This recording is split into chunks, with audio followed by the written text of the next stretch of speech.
नक ने सड़क किनारे की दुकान से एक सोने का चम्मच खरीदा। फिर एक बूढ़ी औरत ने उसे एक राज बताया। अगर वह इस चम्मच से किसी अमीर परिवार के घर में 3 बार खाना खाए तो वह उनका बच्चा बन सकता है। उसी दिन वह संयोग से अपने अमीर सहपाठी को दस्तावेज देने गया। उस घर की शान देखकर वह बहुत अमीर बनना चाहता था, लेकिन जब वह चार्ल्स के सामने खड़ा था, एक अमीर लड़के ने उसे सबके सामने अपमानित किया। उसने उसे पैसे दिए और भगा दिया। चार्ल्स ने यह घटना देखी, इसलिए उसने उस लड़के को रहने और साथ में खाना खाने के लिए आमंत्रित किया। भले ही अमीर लड़का खुश नहीं था, लेकिन यह चार्ल्स का घर था। वे लोग डाइनिंग रूम में गए। अमीर लड़का लगातार उसका अपमान करता रहा। उसने कहा कि वह इस मेज पर बैठने के लायक नहीं है। उसने नौकरों को उसे खाने के बर्तन देने से भी मना कर दिया। वह लड़का गुस्सा नहीं हुआ, क्योंकि इससे उसे अपने सोने के चम्मच का उपयोग करने का मौका मिल गया। फिर उन्होंने खाना शुरू किया।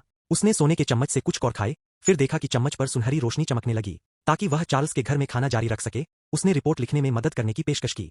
लेकिन उसकी हर हरकत उस अमीर लड़के ने देखी। उसने उसे चेतावनी दी कि चार्ल्स से दूर रहे। उसने कहा, अमीर परिवार की जिंदगी तुम्हारे जैसे लोगों के लिए नहीं है।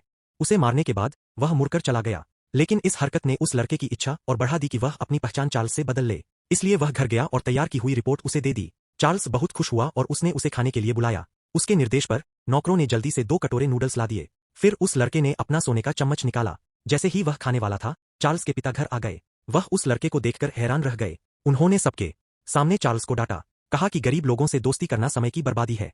चार्ल्स हिम्मत नहीं कर सका कि वह उनका विरोध करे। वह बस उसे बाहर निकाल सकता था। अपने हाथ में सोने का चम्मच देखकर वह लड़का बहुत गुस्सा हो गया। मौका देखकर जब कोई नहीं देख रहा था, वह चुपके से वापस आया। नौकर के खाने का कटोरा उठाया और उसे खाने लगा। इस तरह उसने उस घर में अपना दूसरा खाना पूरा किया। लेकिन उसी समय चार्ल्स के पिता और उसकी सौतेली माँ आ गए। वह लड़का बहुत शर्मिंदा हुआ और जल्दी से चला गया। उसकी सौतेली माँ ने देखा कि वह अपना चम्मच भूल गया है। उसने उसे घृणा भरी नजर से वापस बुलाया। उसने उसका चम्मच एक लकड़ी के डिब्बे में रखा और उसे दे दिया। लेकिन उन्हें नहीं पता था कि एक दिन वह लड़का जल्द ही उनके बेटे के रूप में वापस आएगा। और इस ड्रामा फिल्म का नाम है दी गोल्डन स्पून।